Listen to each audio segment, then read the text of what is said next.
দেখুন, আপনারা জানেন যে আগামীকাল আমাদের এইচএসসি পরীক্ষা আরম্ভ হচ্ছে এবং এই মডেল স্কুল অ্যান্ড কলেজ একটি এটা পরীক্ষার ভেন্যু আছে। তো যাতে শিক্ষার্থীরা যাতে এবং তাদের অভিভাবকরা যাতে এখানে সঠিক আসতে পারে কোনো ঝামেলাহীনভাবে, সেহেতু আমাদের সিটি কর্পোরেশনের নিয়মিত কার্যের অংশ হিসাবে আমরা এই উচ্ছেদ অভিযান পরিচালনা করছি। এছাড়া আপনারা জানেন যে বরিশালে ডেঙ্গুর প্রাদুর্ভাব বেড়েছে।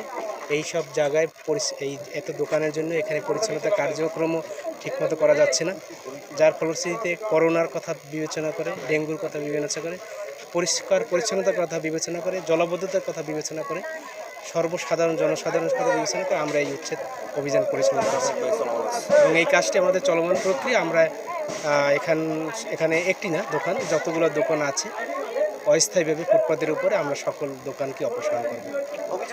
দেখা গেছে আমাদের 3:30টার সময় 5টার সময় বলতেছে এখনই উচ্ছেদ করতে হবে, তারপর 6টার সময় তারা বুলডোজার ওই পেলুটো নিয়ে এসে তারপর ওইখানে 2-3টে দোকান ভাঙচুর করছে এই রকমের।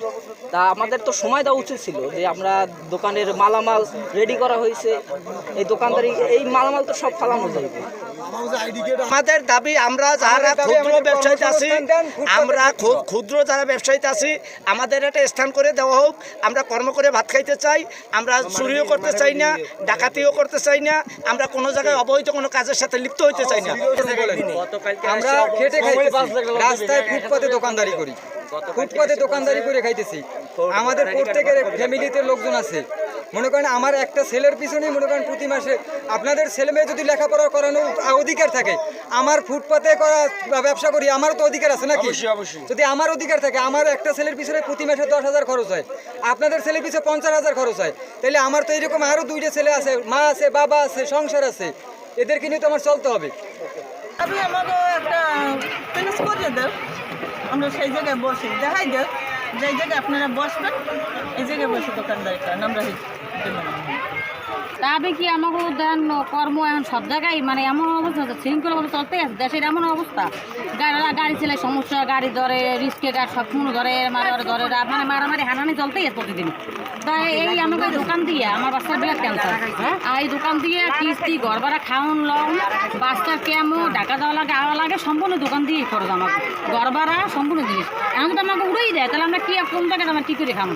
আমরা চাই আমাকে দাবি, আমাকে প্লেস মতন অল্প জায়গা দিলেও দিই, আমাকে জন্য নুন ফান খাইয়ে দোকানদারি করতে পারি। লেখাপড়া করানো লাগে এই দিয়া, এবং কিস্তি আছে আমাদের 4টে কিস্তি আছে, আমাদের কিস্তি দিয়ে গাড়ি করছি, এই দিয়ে আমরা কিস্তি চালাই, সংসার চালাই, মাইয়ে বলা স্কুলের সংসার সব কিছু চালাই এই দেয়া। এখন আমাদের যদি ফুটপাথ থেকে উঠে দেয় তা আমরা কি খাবো, কি চলবো? মাইয়ে বলা দিয়ে কোথায় যাবো? চুরি ছাড়া আমাদের কোনো নাই, চুরি ডাকাতি করতে হবে আমাদের, কোনো পরিস্থিতি আমাদের নাই, কারণ আমরা এই দিয়ে সব কিছু আমাদের।